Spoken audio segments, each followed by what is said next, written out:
एक बार महात्मा बुद्ध कहीं पे प्रवचन दे रहे थे, तो वहाँ पे उन्होंने प्रवचन देते समय एक बात कही कि उठो जागो, अब समय हो गया है।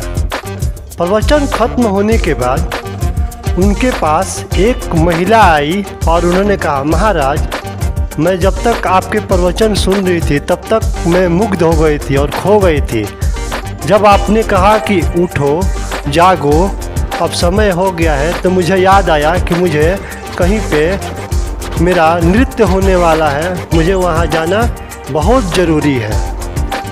ठीक इसीलिए मुझे याद आया और मैं अब जा रही हूँ। इसके बाद जैसे ही महात्मा कुछ दूर धीरे धीरे आगे निकले तो उनके सामने एक डाकू आया। वो आके बोला, प्रभु, आपकी जब तक मैं प्रवचन सुन रहा था तब तक तो मैं भूल ही गया था कि मुझे फलाने के यहाँ डाका डालना है, और आपने जैसे ही कहा कि उठो जागो, अब समय हो गया है, तो मुझे याद आया कि अब मुझे जल्दी से जल्दी जाना चाहिए और मुझे फलाने के यहाँ डकैती करनी है।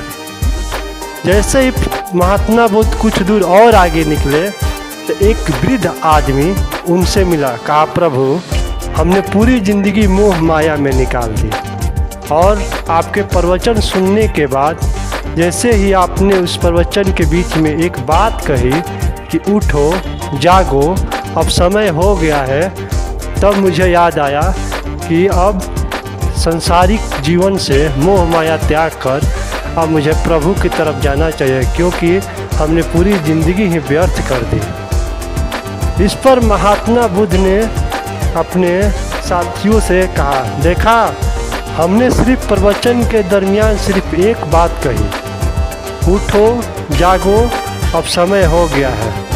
पर जितनी भी प्रकार के लोग हैं वो जिस हिसाब से अपने आप को लेते हैं या जिस प्रकार कार्य करते हैं, उस प्रकार से उस बात को उन्होंने उसी से जोड़ लिया है।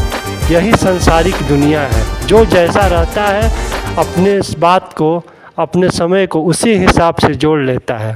दोस्तों, महात्मा बुद्ध की कहानी कैसी लगी, बहुत जल्द नेक्स्ट कहानी के साथ उपस्थित होंगे। तब तक के लिए धन्यवाद।